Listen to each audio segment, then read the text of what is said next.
Salut tout le monde. Aujourd'hui, on va faire un débat spécial. On va parler de la bête immonde. Notre ami Dieudonné. Et quoi de mieux pour parler de Dieudonné, tout simplement, que d'inviter un dieudoniste, un quenellier professionnel, un type qui parle plus vite que son ombre. J'ai nommé Christophe. Alors accessoirement, c'est un copain. Et il est assez au courant en fait de tout ce qui touche Dieudonné de près ou de loin, et j'ai des petites divergences, même si on est à peu près d'accord sur l'essentiel. Je pense que c'est un constat objectif. Et donc on va en parler pour clôturer la boucle tout simplement. Donc vas-y Christophe, présente-toi en quelques mots. Donc voilà, moi c'est Christophe, je suis dieudoniste depuis quelques années. Passé maître quenellier, je crois, pour ceux qui ont peut-être vu une photo d'une de mes quenelles devant un camion Vals, le firme Vals Transport. Ouais. T'as pas peur de recevoir des lettres de fans ou de femmes hystériques? Oui, je redoute l'arrivée d'un courrier d'un fan nommé Roger en particulier. On précise, sans trahir un secret, qu'il est déjà marié. Ne vous précipitez pas sur l'homme. Oui, mais mesdemoiselles, je ne suis pas à prendre. Hein. Il n'est pas à vendre. C'est une bonne nouvelle pour certains, mauvaise nouvelle pour d'autres. Je ne suis pas célibataire. Oui, enfin, quoi qu'être dieudoniste aujourd'hui, c'est plutôt risqué.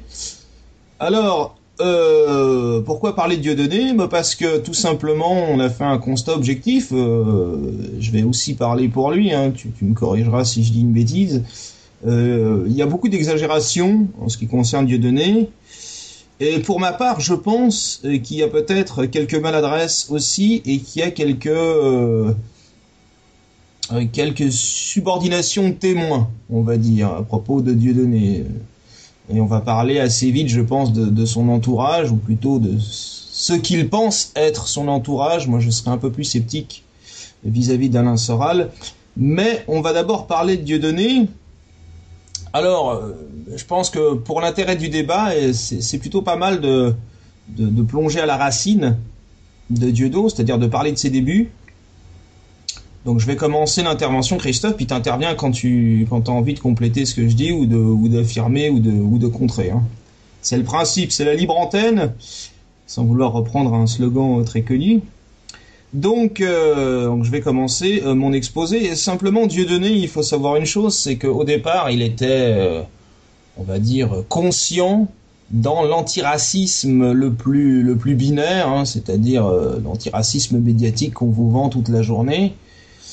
Et il devenait très respectable, puisqu'il a formé vraiment, et il est toujours ami. Vous allez voir, le paradoxe est assez important là aussi, avec Elie Semoun. Et donc il a même fermenté une liste contre le Front National, et il devenait évidemment très respectable pour les médias de masse et pour les gens qui ont tendance à diaboliser un peu tout ce qui est un peu contraire à l'idéologie dominante. Et puis, il a toujours été très drôle, hein. Bon, Dieudonné, j'ai toujours apprécié l'homme, même s'il a évolué dans son parcours politique. Ça, c'est le droit de chaque être humain, d'évoluer dans sa conscience et dans ce qu'on défend. Seulement, il vaut mieux la mettre en sourdine un petit peu. Hein. Ça me rappelle la polémique avec Jean Rocasse. On pourrait parler de Jean Rocasse aussi, parce qu'après tout, on parle des comiques. Jean Rocasse qui a été interdit de spectacle parce qu'il a fréquenté c'était quoi, une université d'été du Front National. Il était venu, bref. On n'est pas là pour parler de Jean Rocasse, mais Dieudonné a fait la même chose. Et à un moment donné, il s'est pointé au BVR du FN, donc du Front. Et puis, ça a pas plu, évidemment, à l'image antiraciste qu'on en a donné. Alors, je vais utiliser un mot un peu cru, mais tant que c'était le noir soumis qui bronchait pas, ça plaisait à tout le monde. L'antiracisme, c'est très beau quand c'est policé, mais quand il y a des divergences et qu'on veut essayer de penser par nous-mêmes, là tout de suite on nous met des barrières et on dit qu'il y a une limite à la liberté d'expression. Ça vous rappelle Saint-Just, pas de liberté pour les ennemis de la liberté. Et alors ce qui s'est passé avec Dieudo, c'est qu'évidemment ils se sont connus avec Eddy quand ils étaient tout gamins, ils avaient l'ambition de faire équipe ensemble, et Et ils ont vraiment une amitié sincère encore aujourd'hui, moi c'est ce que je pense en tout cas. Le seul truc, c'est qu'à un moment donné, Dieudonné, il a dit, écoutez, les Juifs, très bien, la Shoah, c'est horrible, très bien, mais est-ce qu'il n'y aurait pas moyen de monter un film sur le Code Noir, ce qu'on a appelé le Code Noir, c'est-à-dire l'apartheid un peu, hein, le côté vraiment, parce que 100 millions de morts du côté du peuple africain, plus la France coloniale, ça vaut le coup de faire un film quand même sur le Code Noir, au moins ça. Et vulgairement, excusez-moi, on lui a un peu craché à la gueule. Donc il a commencé un peu à se rebeller, et Dieudonné, c'est Gérard Depardieu en moins subtil par moment. Après, évidemment, c'est provocation. Et arrive Alain Soral, et c'est là où j'ai un petit désaccord avec mon camarade, mais je vais laisser Christophe développer son avis sur Dieudonné, et puis je reprendrai la parole tout à l'heure. Alors, mon avis sur Dieudonné, c'est déjà que sur le plan artistique, oui, c'est un monstre, quoi. C'est quand même un spectacle par an, contrairement à d'autres, comme Gad Elmaleh, qui déjà ne fait pas rire du tout. Ouais. Il met 6 ou 7 ans pour pondre un spectacle. D'ailleurs, à propos de Gad Elmaleh, j'ai vu un de ses spectacles hier soir qui passait sur TF1. C'était lamentable, hein. Je me permets de... Vas-y, je t'en prie. Donc,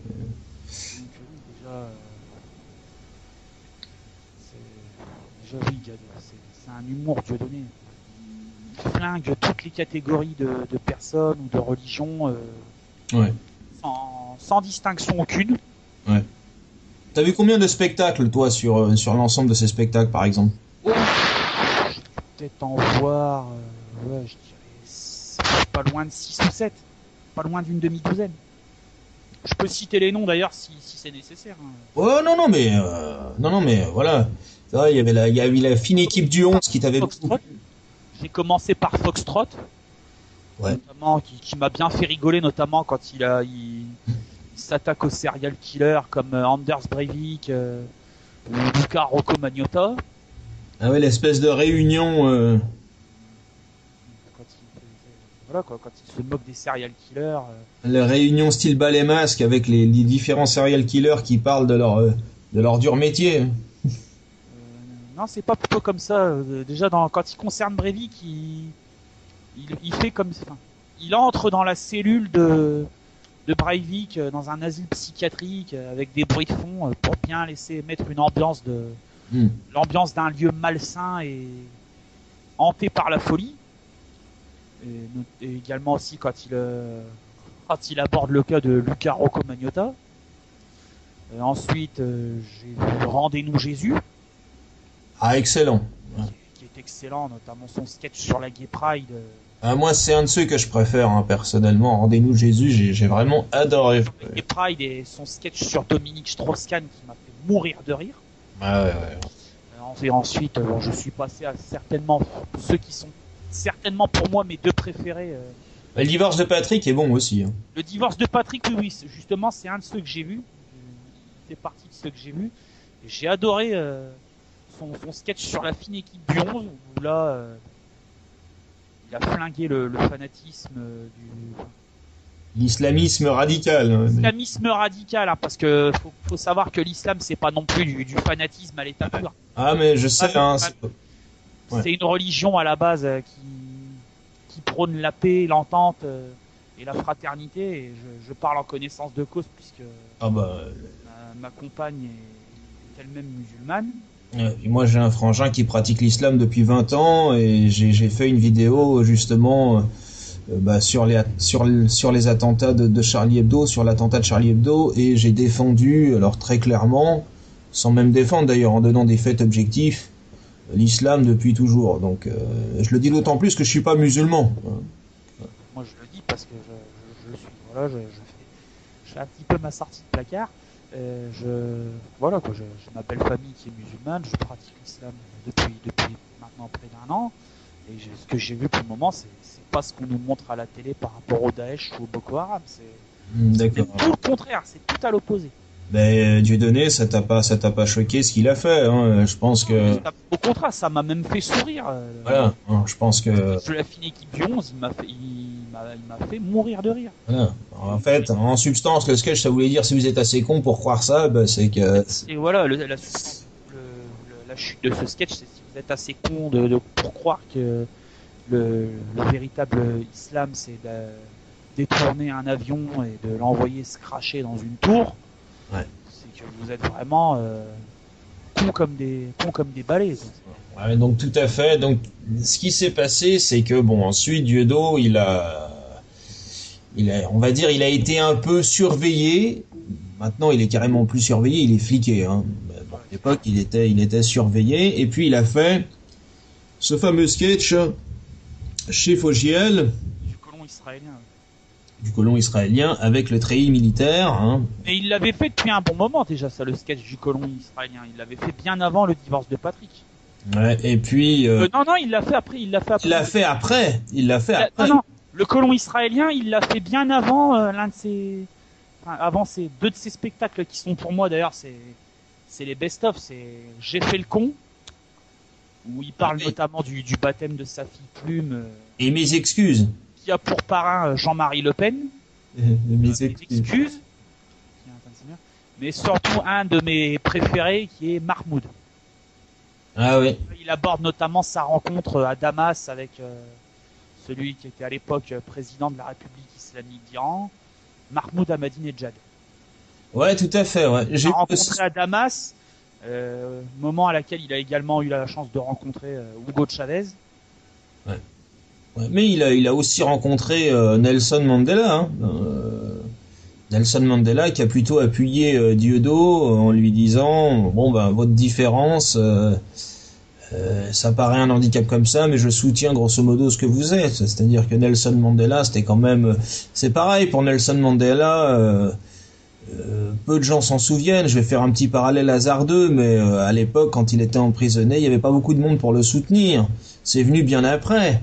Ouais. Hein, par rapport à la période d'emprisonnement qu'a subi Nelson Mandela, les gens se sont réveillés un petit peu, hein, bien plus tard. Donc il y a un antisémitisme sous-jacent, il y a un antisémitisme réel qu'on cache, par exemple, et puis il y a l'antisémitisme qui est simplement une liberté d'expression. Moi, je suis pas d'accord avec tout ce que dit Dieudonné, par exemple. Je préférerais qu'il soit pas pote avec un type comme Alain Soral. Alors, on va en parler, mais si tu veux, à un moment donné, la limite de l'exercice, c'est que il est pris entre deux amitiés qui n'ont pas du tout la même origine. C'est-à-dire, l'amitié avec Elie, ça c'est mon postulat, je les connais pas assez personnellement mais je te donne un ressentiment par rapport à ce que dit Elie Semoun et par rapport à la façon qu'a de répondre Dieudonné. Tu remarqueras que Dieudonné pourrait être quand même beaucoup plus méchant avec Elie Semoun qu'il ne l'est dans ses réponses. Oh oui. Hein, il met des gants parce que c'est un ami et qu'il a pas envie de le détruire complètement. D'ailleurs, c'est vrai qu'objectivement, il a moins de succès, mais il n'en rajoute pas non plus des tonnes, quoi. Et Elie Semoun, il essaye de faire un peu pareil, sauf qu'Elie Semoun, il est dans le système, entre guillemets, médiatique, ou du moins, il est à la télévision, j'aime pas trop le mot système médiatique, mais c'est un peu ça. Et, il est embêté. Je me souviens de son intervention dans un journal de 20 heures, où on lui demande, est-ce que vous trouvez que Dieudonné est drôle? Puis il dit en préambule, mais si je vous dis qu'il est drôle, je vais avoir des problèmes. Bon. Donc il est pas drôle. En fait, il a voulu faire comprendre qu'il était drôle, mais qu'il est obligé de dire le contraire, voilà. Donc c'est ça. Moi après, si tu veux, où j'ai un problème avec Dieudo, c'est la bifurcation et les amitiés avec Soral. Et voilà, lui qui défend, parce qu'il faut savoir aussi une chose que peut-être peu de gens savent, Dieudonné, c'est quand même quelqu'un qui fait beaucoup de choses pour les pays africains. Ça n'excuse pas tout, mais on a le droit de défendre sa communauté, ou du moins son origine plus que sa communauté. On a le droit on a le droit de soutenir le Cameroun, c'est une origine camerounaise. On a le droit d'aider de construire des puits au Sénégal, etc., etc. Je pense qu'on a le droit de s'y intéresser, ça paraît normal. Quand on a une mensure de rejet, si tu veux, c'est normal qu'on devienne un petit peu plus radical. Bon, après, il y a des gens qui réagissent différemment. Là, moi, Soral, j'ai l'impression qu'il fait de la récupération un petit peu avec Dieudonné, quoi. J'ai vu une de une de ses vidéos, il montrait des Africains complètement à poil et il disait c'est Dieudonné qui m'a ramené les vidéos. Bon, ça fait bien longtemps que l'Afrique n'est plus ce que... Hein, c'est un peuple évolué qui réfléchit, qui a des intellectuels et qui s'habille ou pas d'ailleurs, mais c'est pas du tout ce que Soral essaye de faire avec ça. Moi, j'aime pas trop la manipulation un peu. J'ai l'impression que Dieudonné s'écrase un petit peu. Sur l'affaire Binti, je veux bien comprendre que ça soit une affaire, on va dire, personnelle et privée vis-à-vis d'Alain Soral, mais j'aurais quand même aimé que Dieudonné dise bon là t'as été un peu loin. Voilà, bon, chaque homme a ses faiblesses, hein, tu sais. Moi, si on me présente une très très jolie femme, je suis pas sûr. Bon, je résisterai parce que évidemment je suis en couple, mais tout dépend de la durée. Chaque être humain a ses faiblesses. Vu que je les connais pas encore les miennes complètement, je peux pas donner un avis objectif là-dessus. Mais je trouve qu'Alain Soral se sert un peu de Dieudonné comme prétexte. Voilà, c'est ça que je vais dire.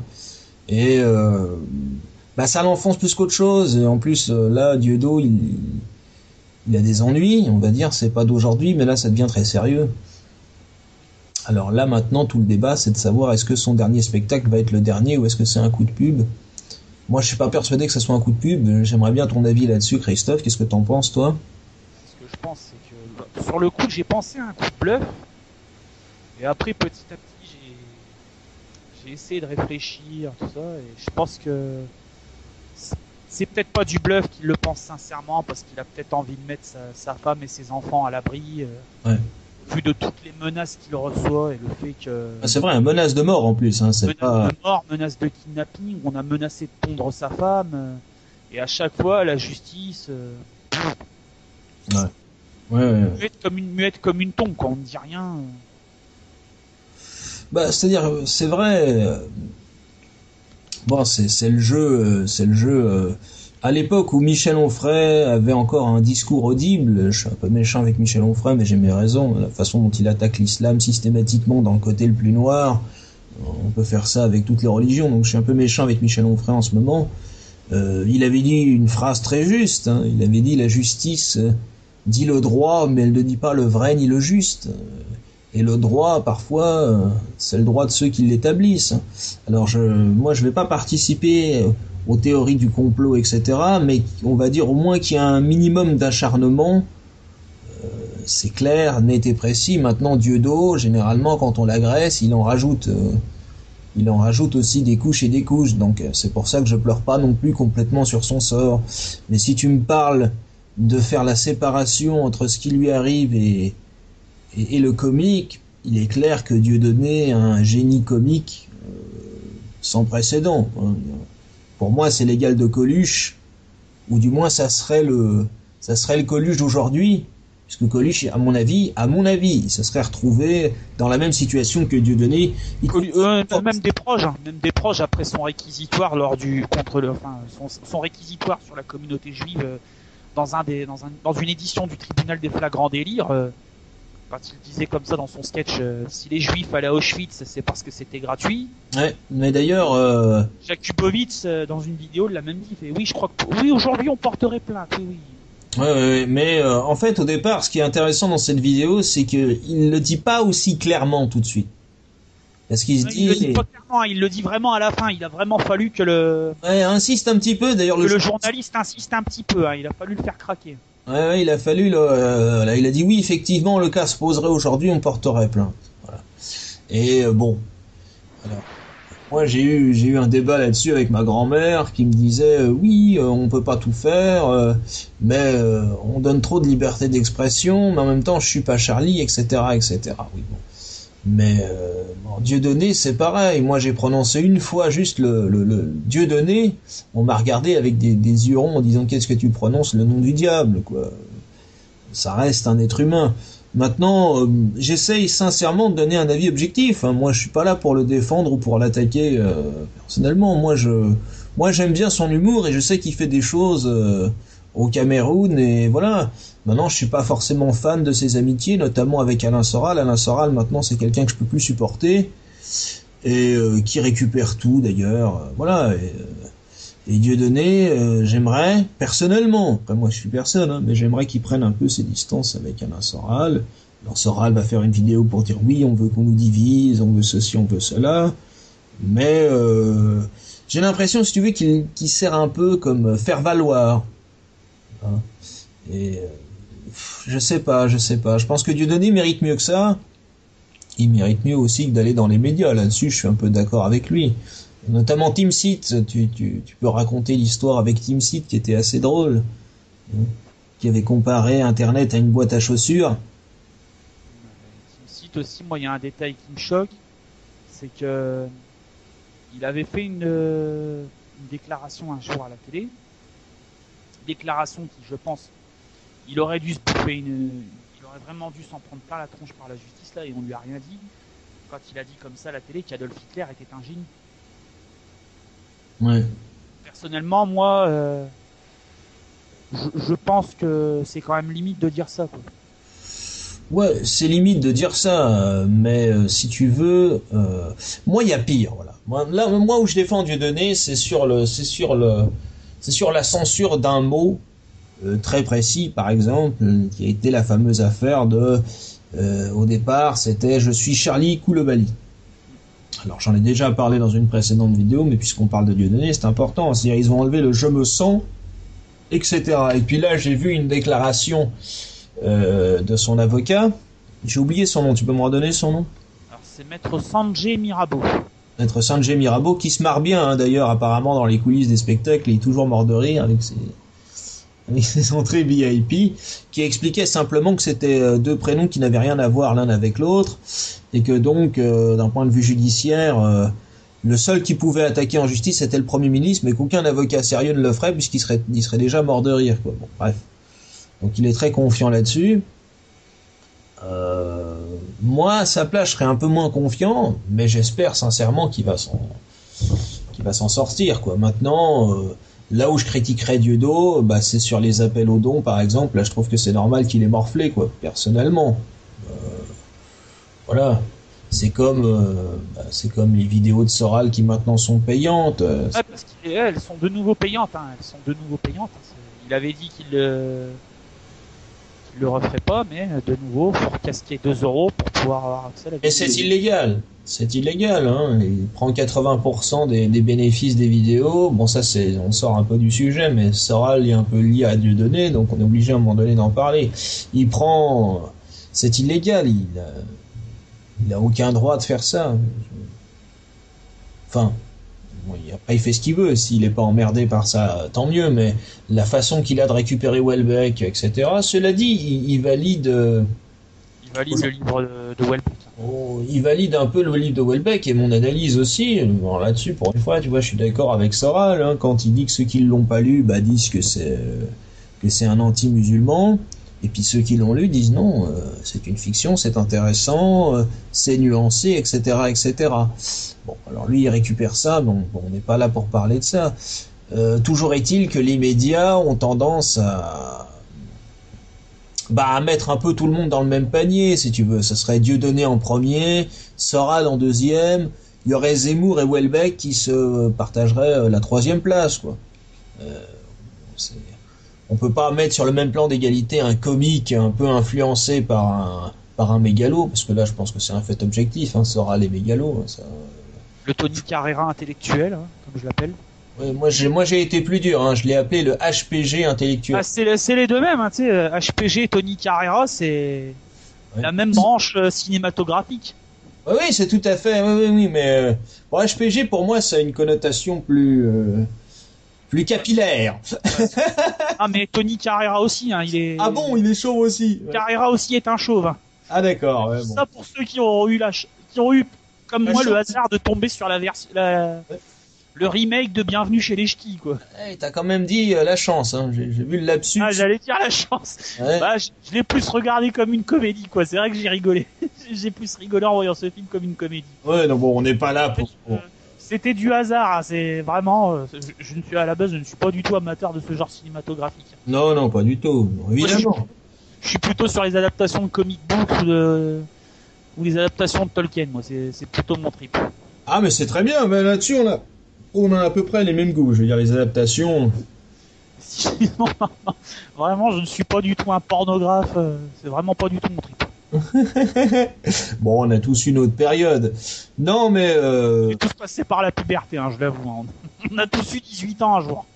ouais, même avant. Hein. 18 ans, ça, c'était quand on respectait un certain code. Hein. Maintenant, tu vois d'autres choses. Non, mais pour en revenir sur Dieudonné, et peut-être pour des mots de conclusion, moi, je pense que euh, les médias donnent une information. Je pense qu'il faut pas tomber dans l'excès inverse. Moi, j'ai un cousin qui défend tout le temps la théorie du complot sur tout et n'importe quoi. Je pense que Internet aussi, ça permet d'avoir une information et qu'il faut faire aussi, on peut faire la part des choses. À un moment donné, on a tous une conscience, etc. Moi, je suis très nuancé avec Dieudo. Je trouve simplement, objectivement, il y a un acharnement qui je trouve pas normal. Voilà. Je trouve que c'est pas normal. Maintenant, il est dans un environnement que je trouve pas très sain. Tu vois ce que je veux dire? Ah, je vois. Ouais, je trouve que l'environnement est pas top. Maintenant, il a le droit à faire son métier. Moi, il me fait mourir de rire, hein, soyons bien clairs. Moi aussi. Moi, il me fait mourir de rire, hein. C'est vraiment, voilà. Tu peux pas soupçonner qu'un homme qui te fasse rire comme ça soit mauvais. C'est impossible. Ah, c'est impossible. Et en plus, il a combien de gamins? Et il en a Je crois qu'il doit en avoir 5 ou 6, quelque chose comme ça. 5 ou 6. Donc, bon, voilà. Maintenant, bon, c'est vrai qu'il y a il y a des vidéos qu'il a tournées avec ses gars, je veux pas revenir dessus, mais bon, c'est des petits jeux de mots faciles. Ces enfants avaient pas l'air de tout comprendre, et puis s'ils ont compris, ben c'est peut-être pas l'âge, mais je suis pas là pour donner des leçons ou des cours d'éducation à ces gosses, ça me regarde pas. Mais mis à part ça, c'est, voilà, faut qu'on arrête de s'acharner sur Dieudo, de toute façon, il y a des cas qui sont beaucoup plus graves que ça. Et encore une fois, il n'y a pas que Dieudo. Je veux dire, Daniel Prévost qui défend Dieudo, par exemple. Tu l'entends beaucoup à la télévision en ce moment? Non, mais je l'entends beaucoup à mon travail. Ouais. Je l'entends beaucoup à mon boulot, Daniel Prévost, parce que je travaille dans une ligne de supermarché dont je ne donnerai pas le nom. Et... Ah oui, d'accord. Ouais. On entend beaucoup les spots publicitaires avec Daniel Prévost. Ah ouais, non, mais parce que c'est un des rares qui a défendu Dieudo du début à la fin. C'est un des rares qui a défendu Dieudonné et qui n'a pas retourné sa veste, contrairement à... Vas-y, dis-le, vas-y. Un certain petit Marocain... Ah, dis-le. Oui, Mel de Bouze. Voilà, par exemple. Voilà. Je dis ça, un Marocain... Mais ma belle famille est marocaine, donc... Oui, non, mais c'est pas, y a pas, voilà, c'est un fait objectif, hein, marocain, voilà. Mais non, tu vois comme quoi, bon, alors évidemment, Christophe, moi je dis pas que t'es Front National, mais dire que t'as du respect pour Jean-Marie Le Pen, c'est pas mentir, je pense, non? Non, j'adhère pas du tout à sa ligne politique concernant l'immigration et sa vision de l'islam. Le seul point où je suis d'accord avec lui, c'est que voilà, que la France a besoin de sortir de l'euro, et j'ai du respect pour lui dans le sens où D'accord. depuis le début de sa carrière politique, il s'est jamais détourné de sa ligne. Il est toujours resté droit dans ses pompes, si je puis dire. Voilà. Jamais changé son fusil d'épaule, contrairement à ce que font certains politiques de nos jours maintenant. Ok, donc tout ça c'est pour vous spécifier qu'on peut avoir. Je pense à Manuel Valls en particulier, qui il y a quelques années plantait des oliviers pour la Palestine, et aujourd'hui il est un soutien pro-Israël jusqu'à la moelle. Ouais. Pro-israélien jusqu'au bout des ongles. Moi je vais te dire que... Aujourd'hui il pense Israël, il respire Israël, il mange Israël. Oui, mais bon, alors là, on s'éloigne un peu, mais c'est vrai que Dieudonné a aussi des, on va dire, un avis sur la question, il l'a donné plusieurs fois. Moi, c'est pas le fait qu'on soit israélien qui me pose un problème, c'est le fait qu'on soit sioniste. Voilà, c'est le sionisme. Moi, c'est le sionisme qui me gêne. Donc là, c'est déjà autre chose. Et puis, c'est le fait aussi qu'on parle pas beaucoup, encore une fois, des enfants palestiniens qui sont bombardés, de cette invasion. Et quand on parle de guerre, il faut au moins qu'il y ait une réponse, on va dire, plus ou moins équilibrée. Or, la réponse n'existe pas du côté de la Palestine. Bon, les Palestiniens, pour se défendre, ils ont quoi? Ils ont juste Quand on, Des gravats et leurs chaussures à lancer.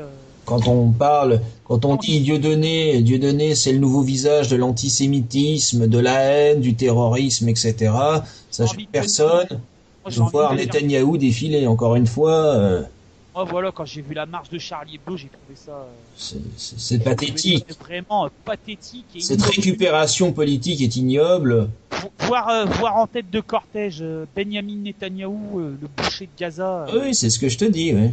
Il a marche contre le terrorisme. Il a du sang d'enfants palestiniens sur les mains, mais ça ne gêne personne. T'as des dictateurs africains. Dans ce cas-là, ils ont organisé une marche contre la pédophilie avec en tête de cortège Marc Dutroux, Elio Di Rupo, Frédéric Mitterrand ou Daniel Cohn-Bendit. Alors, je te laisse libre de tes propos sur Frédéric Mitterrand. Hein. 14 ans, c'est dégueulasse, ça veut tout dire. Hein. Oui, bon, c'est vrai qu'il l'a avoué dans un livre qu'il avait eu des rapports sexuels avec des enfants. Il l'a avoué dans son livre. Le livre qui s'appelle La mauvaise vie, hein, c'est ça? Je ne sais pas, je n'ai même pas envie de le lire. Ouais, mais c'est toujours intéressant de donner les titres d'information. Lire ce livre-là, ça me donnerait envie de vomir. Non, mais il y en a d'autres, mais bon, on n'est pas là. Il y a eu d'autres, hein. Il y a eu Michel Polac. Mais des gens comme ça, voilà, on les tolère à l'écran. Je pense notamment en ce moment le Cyclope des Carpates, Thierry Lévy, qui lui fait carrément l'apologie de la pédophilie à la télé, quand il disait qu'on ne peut plus parler de sexualité avec un enfant parce qu'aussitôt il y a une chape de plomb qui tombe. Oui, le même. De boucle blonde, hein, d'ailleurs. Je me dis de boucle blonde qui tombe. Qu'est-ce que vous faites sinon brandir le bâton Il devait être déjà vachement perché. Je sais pas ce qu'il a dû prendre avant de dire ça parce que. Qu'est-ce que vous voulez faire? Vous voulez enfermer les gens un peu différents, un peu anormaux? Et c'est le même Thierry Lévy d'ailleurs qui a attaqué Dieudonné assez fortement et frontalement en lui disant très clairement que il y a l'injure, après l'injure il y a la justice, puis après la justice il y a les coups. Ah, ça c'était une menace, c'était de la menace pure et dure. Je pense que de la façon dont il a regardé, c'était assez clair. De toute façon, on peut lire la méchanceté facilement sur le visage de ce monsieur. Bon, mais Dieudonné aussi, parfois, il est pas tendre hein, non plus. Hein, il a parfois eu un humour plus tranquille. Mais pour le coup, propos sur Patrick Cohen. Ouais. Je pense à ses propos sur cette tête à claque de Patrick Cohen. Oui. Ouais. Les chambres à gaz, dommage. Voilà, là j'ai trouvé qu'il y avait gentiment une petite limite, quoi, on va dire. Voilà, mais finalement, peut-être que après, tu sais, quand tu te fais menacer, traiter de cerveau malade. Oui, non, mais à un moment donné, tu te dis c'est bon, j'arrête de prendre des gants avec des cons pareils, quoi. Ouais, mais justement, mais Cohen, quand il dit ça, tu dis mais vous parlez pour vous, j'imagine. Parce que on utilise souvent des termes. Si tu veux, c'est en réaction. Cohen, c'est comme un miroir, quoi. Pour moi, il n'a aucune importance. D'ailleurs, il s'est fait remettre à sa place assez intelligemment par Frédéric Tadei sur la liberté d'expression. Hein et puis, en contradiction aussi, quand il dit qu'il ses invités, eh bien, il n'invitera pas des gens qui sont condamnés sur sa radio. On peut lui citer une dizaine de personnes qui ont déjà été condamnées par la justice. Qui sa radio hypocrisie caractéristique très régulièrement. Oui, non, mais c'est toujours facile de. Alors ce qu'il y a, c'est qu'il faut pas toujours être dans le côté inverse parce que les médias disent ça. Moi, j'ai ma liberté de conscience, comme on dit, mais je trouve que sur Dieudonné, on en fait beaucoup. Voilà, c'est pas un saint Dieudonné, mais c'est quelqu'un qui a énormément de talent, et puis c'est quelqu'un qui est humain. Et puis je trouve qu'on s'acharne, donc après on va encore dire en faisant ce type d'émission tous les deux qu'on va en faire une victime, regardez les méchants médias, regardez etc. la justice et compagnie. Bon bah là où il devait être condamné, il a été condamné, mais sur combien de procès? Bah oui. C'est ça. Il a gagné pratiquement la quasi-totalité. Bon là je sais qu'il a pris une prune de 30 000 € d'amende pour ses propos sur Patrick Cohen. Ouais bon... Voilà, on peut discuter du chiffre. Il a largement les moyens de les payer. Et... Ouais. Bah quoi que là, il est venu chez nous en Suisse à Lausanne parce qu'à Genève il a été interdit cette fois-ci. Apparemment, je sais pas exactement le fin mot de l'histoire, mais bon Lausanne c'est pas très loin. Et apparemment il a dû payer la sécurité entièrement à ses frais.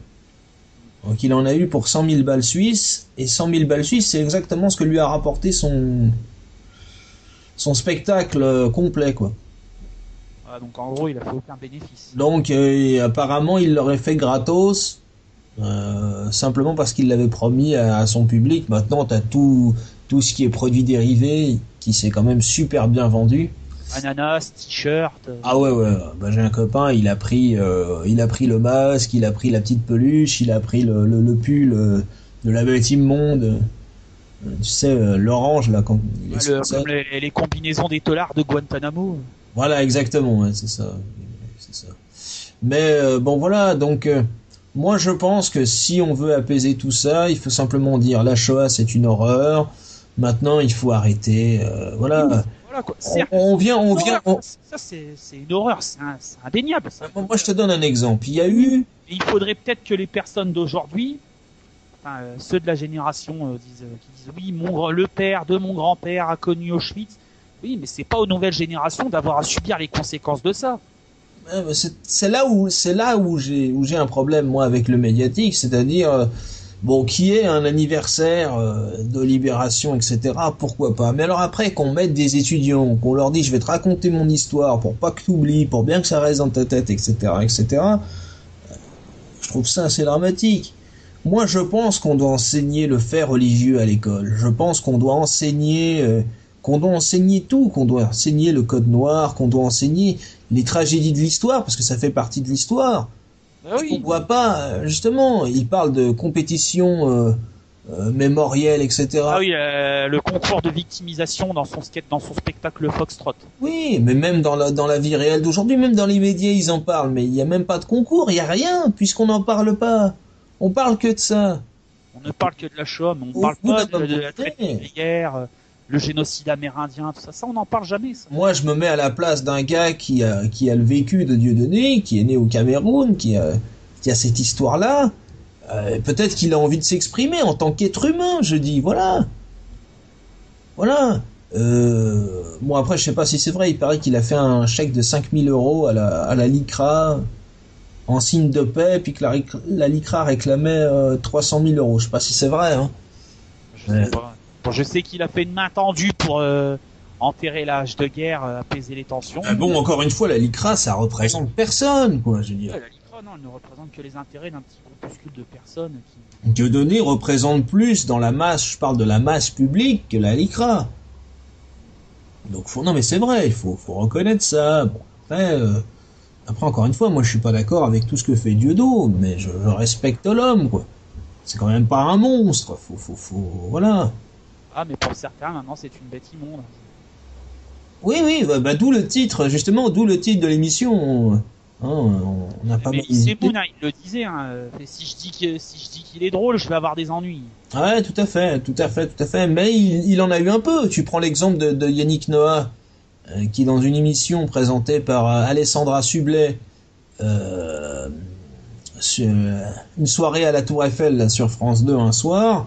Elle s'attendait pas à ce que Noah prenne un peu la défense de Dieudonné, dans le sens où Noah a dit très clairement, à un moment donné, les médias ont jugé qu'il était plus drôle. Donc les médias ont jugé qu'il était plus drôle, donc ils l'ont éjecté, grosso modo, mais ça c'est voulu.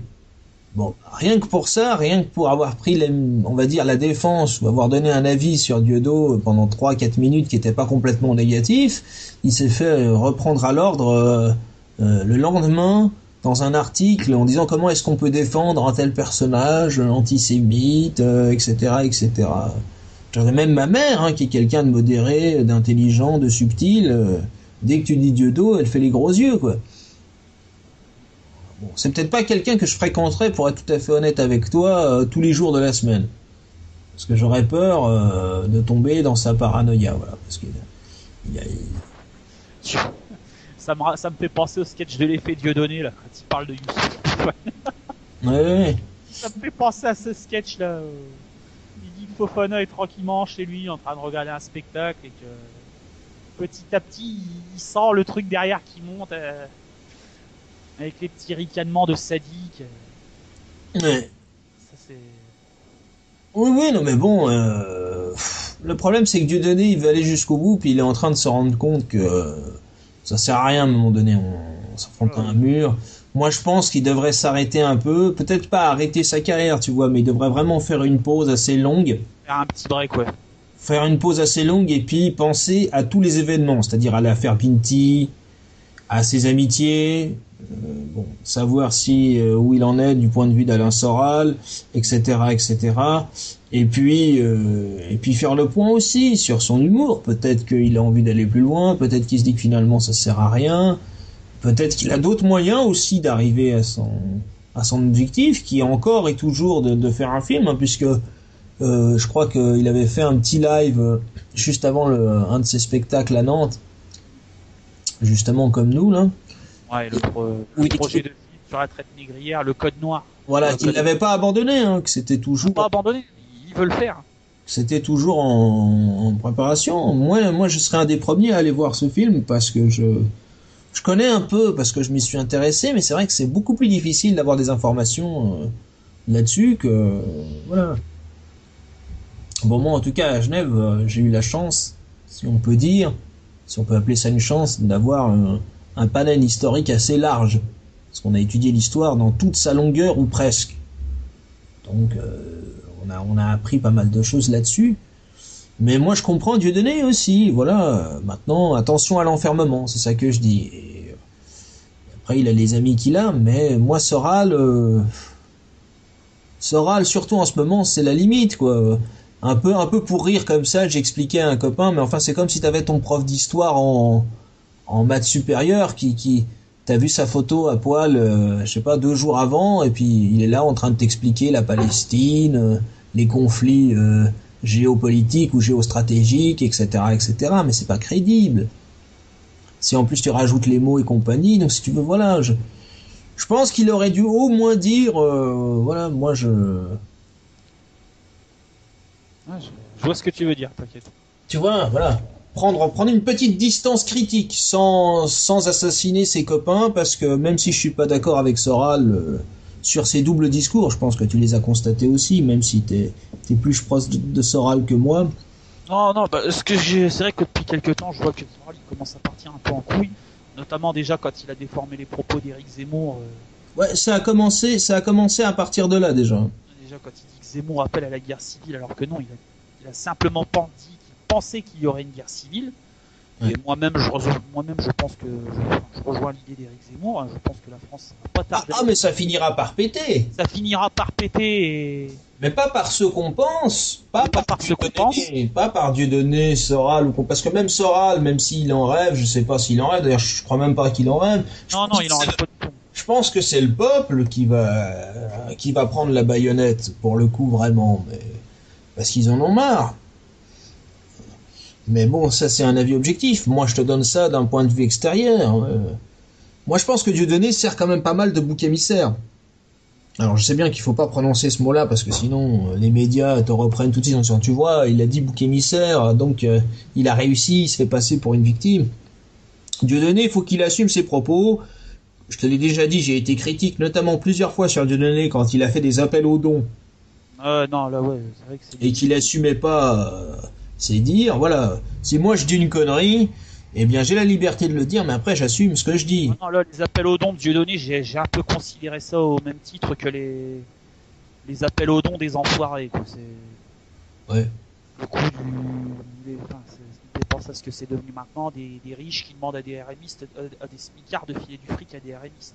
Voilà, mais bon, tu vois, on parlait de Houellebecq tout à l'heure, c'est comme Houellebecq qui avait déclaré que l'islam était la religion la plus con du monde, puis il a fait son mea culpa. Puis là, maintenant, il a fait son mea culpa en disant... son mea culpa, il a lu le Coran et il a bien vu que... Il a dit qu'il fallait une vision moyenne du Coran, n'aboutissait pas à la conclusion qu'il en avait eu en 2001 ou extrémiste. Il faut vraiment une vision très très très malhonnête du Coran pour arriver à cette vision donc vision d'extermination quasiment. Vision du Coran à la sauce Boko Haram ou Daesh. Ouais. Donc en conclusion, que vous dire sur Dieudo d'un point de vue humour, pour moi c'est inégalé. Je pense que l'humour qui n'est pas corrosif n'est pas drôle. C'est un peu celui-là. Après il y a des changements. Pour faire rire, faut toucher la corde sensible, c'est tout. Du Raymond DeVos, il y en a pas. Il n'y en a pas 36, il y en avait qu'un, De Funès, il y en avait qu'un, voilà. Huche, il y en avait qu'un, Le Luron, il y en avait qu'un. Voilà, donc du génie comique, il faut reconnaître le génie comique. Maintenant, on peut reconnaître le comique, dire qu'on n'est pas d'accord avec tout, mais aussi constater effectivement qu'il est un peu, je dirais pas mis au banc, parce que ça, à la limite, il s'en fout, mais voilà, c'est la victime un peu facile, quoi. C'est un peu voilà. On a pris l'habitude de taper sur Dieudonné, on a réussi à construire une image de Dieudonné qui n'est pas tout à fait la vérité non plus, et on tape dessus, et puis il finira par aller en tôle de toute façon, mais ça je pense qu'il en a conscience. Donc je pense que ça serait sage pour lui de prendre un peu de recul, de profiter de sa famille, et puis voilà, je pense qu'il a les moyens de toute façon de prendre en tout cas 1 ou 2 ans sabbatiques, mais vraiment, et puis à la limite, une fois que le soufflet est un peu tombé, faire une intervention médiatique où là il y aura de toute façon une curiosité, donc les gens seront de toute façon un peu plus ouverts à l'écoute, puisque ça aura fait 1 an, peut-être 1 an et demi qu'on l'aura plus entendu. Donc d'un seul coup les oreilles vont s'ouvrir en disant tiens, peut-être que ça a évolué, peut-être que ça a changé, puis à ce moment-là il y aura peut-être une vraie réconciliation. Mais il faut qu'il continue son combat sur son projet de film. Moi j'appuie son combat là-dessus totalement. Moi aussi, parce que c'est vrai que le code noir, la traite négrière, c'est malheureusement quelque chose qu'on ne demande pas assez, et c'est pourtant... Et d'autres drames. Ça a été une tragédie, il y a eu des millions de morts là-dessus aussi. Et d'autres drames. Donc, moi je veux bien... À partir du moment où on parle de compétition, c'est qu'il y a un minimum de jeu d'équilibre. Or là, il n'y a pas de jeu d'équilibre. Voilà. Il n'y a pas de jeu d'équilibre, puisque le seul génocide dont on nous parle en permanence, c'est de la Shoah. Et j'ajoute même que le service public a une part de responsabilité. Oui, ils ont une part de responsabilité là-dedans. Dans cette course au mémorial, j'ai presque envie de dire, même si c'est un mot fâcheux, quoi. Oui, non, mais c'est devenu une course parce que là, j'ai appris récemment qu'à Londres, ils allaient encore construire un monument, un mémorial à la Shoah, quoi. Maintenant, c'est devenu la course du pays qui aura le plus grand monument mémorial, quoi. Non mais bon, ça à la limite c'est pas dérangeant. Moi à la limite ils font ce qu'ils veulent, ils sont souverains, s'ils veulent faire un monument, très bien. Mais moi je parle plus en général si tu veux. D'un seul coup, alors on te parle de Shoah, ensuite on te remet. Moi je les ai vus, je les ai même mis en DVD. Apocalypse Hitler, les deux volets qui sont très intéressants. Ah, je les ai regardés moi. Hitler, c'est très intéressant parce que j'ai la chance d'être l'arrière-petit-fils d'un ancien résistant, donc... Voilà, donc si tu veux, moi je trouve ça intéressant. Ben, on te met ça, après on te met voilà le bunker d'Hitler, après comment les chars ont été conçus par les nazis, ensuite on te parle d'Hugo Boss, ensuite on te parle de ceci, on te parle de cela, et on revient toujours à la même période de l'histoire, qui est un drame encore une fois. Ah oui. Qui est un drame. Mais il faut arrêter, il n'y a pas une semaine où on te parle pas de ça. Juste après les attentats de Charlie Hebdo, on t'en rajoute encore par-dessus. Parce que ça, en plus, ouais, les attentats de Charlie Hebdo, justement, regarde, c'est bien que t'en parles. Parce que j'en avais parlé avec un de mes collègues au travail, notamment quand il y a eu l'attaque dans l'hypercachère. Et ouais. J'ai dit comme ça, à tout hasard, j'ai dit, je sais pas pourquoi, je sens bien que Manuel Valls ou François Hollande vont nous évoquer la Shoah. Et ça a pas raté, le soir même, on avait un discours de Manuel Valls à la télé, et qui faisait encore allusion à la Shoah.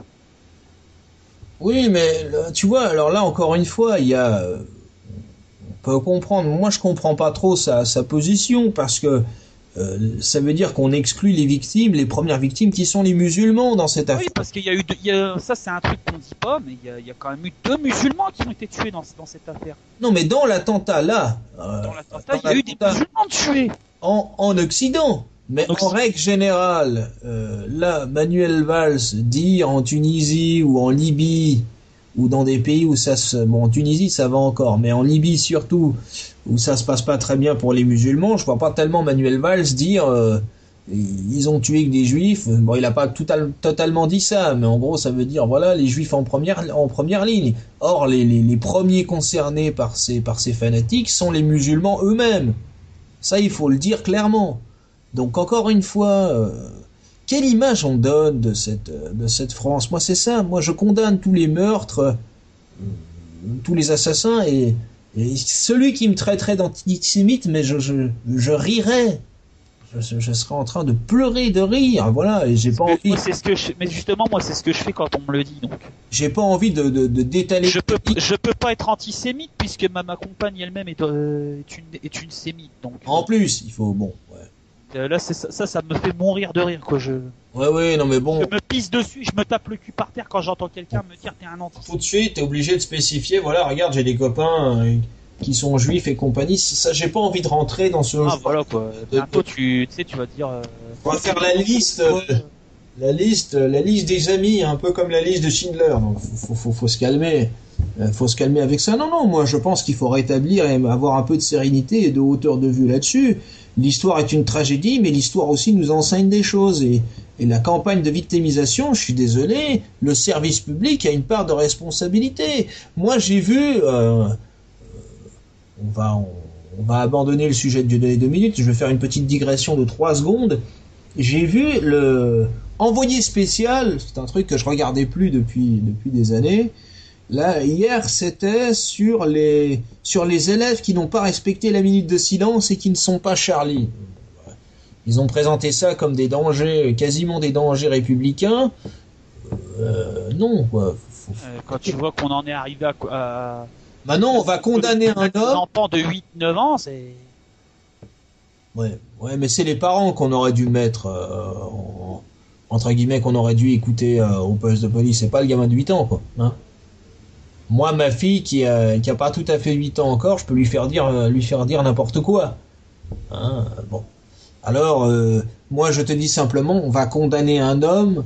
Je te dis, ça va arriver. Moi, je partage pas l'enthousiasme de son avocat qui va défendre Dieudonné et qui dit que c'est gagné, etc. Je partage pas ça.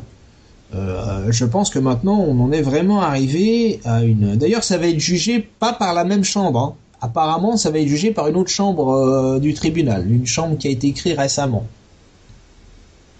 Spécialement pour lui, d'ailleurs, je crois. Ouais, alors ça, c'est les mimiques à Soral. Dès qu'il y a un truc un peu, c'est créé pour lui et Dieudo. Ça, j'y crois pas trop. Mais en tout cas, on va dire pour ce genre de cas. Voilà. Et ça tombe bien parce que ça tend à l'occasion, parce que cette chambre a été créée bien avant, entre guillemets, que Dieudo en rajoute une couche. Mais après tout, il y a une petite provocation qui est pas non plus. Il n'y a pas mort d'homme, quoi. Je veux dire, voilà. Faut garder les proportions quand même à tout ça. Et je trouve ça scandaleux. Et d'ailleurs, je ne mettrai plus les pieds en France, hein, voilà, parce qu'aujourd'hui c'est devenu une dictature. Avant c'était une dictature silencieuse où il y avait encore un minimum de tolérance, on va dire. Et puis maintenant tu peux plus rien dire.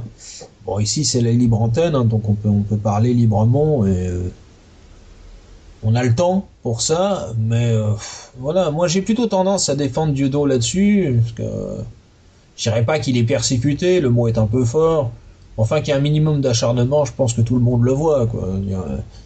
Voilà, on peut pas dire que tous ceux qui vont, comme je l'entends souvent dans les grandes gueules, par exemple, chez les GG sur RMC, tous ceux qui vont voir les spectacles de Dieudonné sont des gens ininformés, c'est pas vrai. Moi j'ai quelques abonnés qui sont aussi des spectateurs de Dieudo, pardon, qui connaissent sa vie, ou du moins ses spectacles, son travail, et qui sont des gens très cultivés. Voilà, j'en ai eu les preuves, tu sais, moi aussi je reçois du courrier, il y a des gens qui m'écrivent, quoi. Donc tu constates, ils ont un développement, ils ont une construction. Voilà, et sans contradiction. Et pas toujours avec la théorie du complot à la bouche. On me fait croire que tous les Dieudonnistes sont des mecs qui n'ont que la théorie du complot à la bouche, qui sont complètement manipulés par des soraliens ou par des antisémites qui à peine cachés, etc. Faut quand même arrêter de prendre les gens pour des idiots à un moment donné. Vous avez une conscience, vous avez un cerveau. Bon, moi je suis pas français, je suis suisse, j'adhère pas à tout. À un moment donné, il faut arrêter aussi l'hypocrisie, comme si les seuls médias avaient l'information totale et révélée parce que c'est soi-disant une information vérifiée. Mais qui vérifie l'information? Voilà. À un moment donné, t'es sensible plus ou moins à telle ou telle objectivité, j'ai envie de dire. Et moi, sur Dieudonné, je te dis, je suis pas d'accord avec tout. Il a un talent humoristique incomparable pour moi. Et puis ensuite, il assume ses conneries quand il en fait. Pour moi, il y a la loi. Ben, il y a quand même un acharnement. Il y a pas un jour où on n'en parle pas. Même dans des radios où on est censé parler du Japon, de l'esprit Japon, sans vouloir reprendre le titre d'une émission, du jeu vidéo, etc., on est obligé de parler de Dieudonné, de Soral, des attentats et compagnie. C'est normal. Mais à un moment donné, il faut s'arrêter, quoi. Voilà, moi je pense que Dieudonné a raison. Il devrait faire une pause. Pas pour donner raison aux médias, parce que je les entends d'ici là. Je suis sûr que tu vas avoir une déclaration de Valls, comme si, entre guillemets, j'allais dire, le ministre de l'Intérieur, le Premier ministre, avec ça à faire, de faire des déclarations.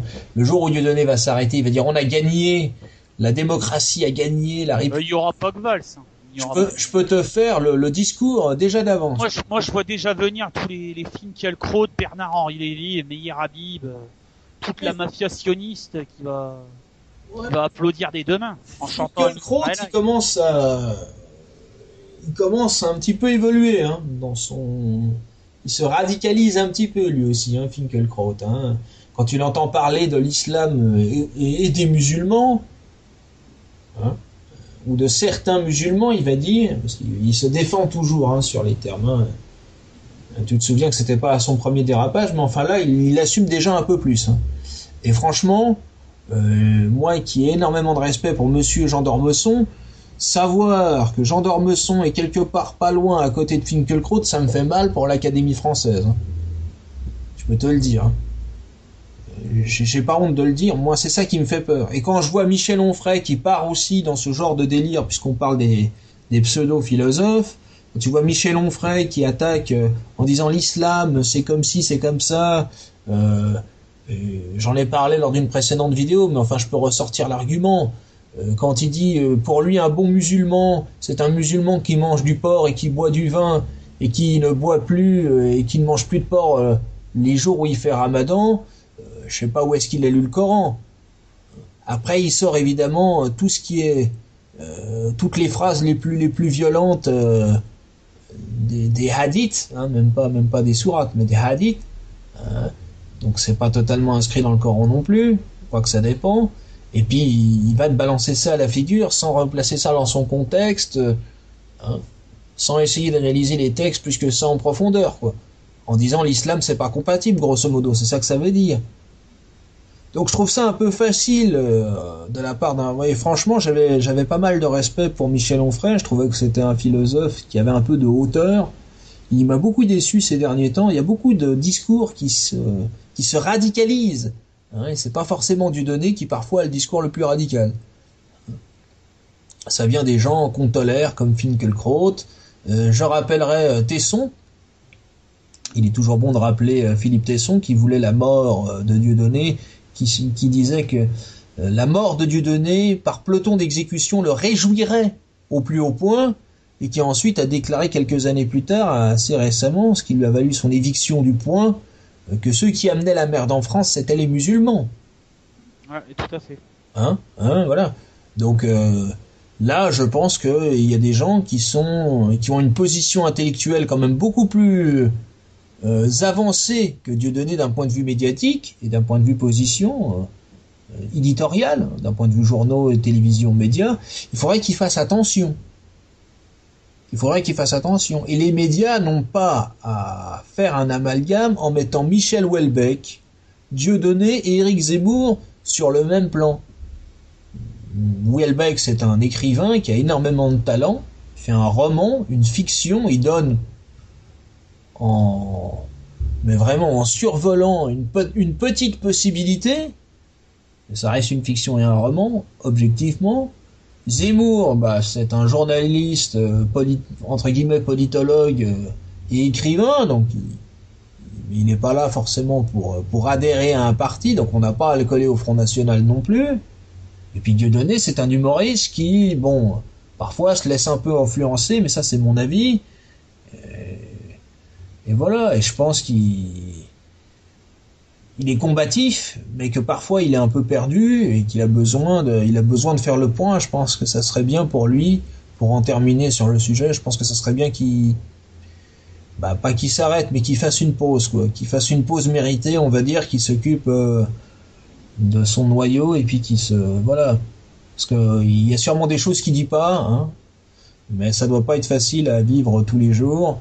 Et puis moi avec Soral, je sais pas. Avec Soral, je suis sceptique, mais bon, j'avais promis qu'on n'allait plus parler d'Alain Soral, donc on n'en parlera plus. Apparemment, on a des points de vue qui se rejoignent sur Alain Soral et j'en suis heureux. C'était pas gagné au départ, mais comme quoi l'intelligence, une fois qu'on a les textes, l'intelligence peut se mettre en fonction et interpréter les textes. Et c'est ce qu'on a fait tous les deux. Je pense qu'on est d'accord pour pas mettre Soral et Dieudonné dans le même marigot, j'allais dire, pour reprendre l'expression de mon cher Dormesson. Voilà, donc eh bien vous comprendrez donc globalement, même si je suis pas d'accord avec tout, moi je soutiens Dieudonné. Et puis je vais laisser le mot de la fin à Christophe pour une fois. Ça changera. Mon opinion sur Dieudonné, alors rejoindre Michel, un artiste, c'est un très grand artiste sur le plan humoristique. Après oui, sur le plan externe à ça, qui se méfie quand même de ses inconvéniences, notamment avec Soral. Personnellement, j'ai moins confiance en Soral. Je suis un peu plus méfiant depuis l'affaire Binti. Et depuis les contradictions qu'il a eu, enfin le double discours qu'il a eu sur Éric Zemmour. Ouais. Voilà, je dirais ça. Ouais. Et en tout cas, merci de votre attention. Il n'y a pas de quoi. Et puis merci à toi aussi. Et puis c'est un plaisir. On va préparer un autre sujet. Je crois qu'on avait, alors là, pour revenir un peu plus aux valeurs de la chaîne, on va vous préparer un sujet sur les adaptations et les parodies. On appellera presque ça comme ça. Des films et des animés, notamment surtout des animés. Alors il y aura quelques surprises. On va aussi parler un peu du jeu vidéo, n'est-ce pas? Donc on va parler surtout des adaptations cinématographiques par rapport à des œuvres animées ou jeux vidéo. Donc, on parlera du film Ken, et on parlera de Street Fighter ou d'autres choses qui ont marqué l'histoire du cinéma, mais dans le mauvais sens du terme. On vous réserve une émission assez comique, justement, pour rester sur le sujet là-dessus. Voilà. D'ailleurs, les amoureux de Super Mario vont en prendre pour leur grade. Ah, mais Tortue Ninja aussi, il y aurait des choses à dire. Mais ça sera pour une prochaine émission. Je vous salue. À bientôt.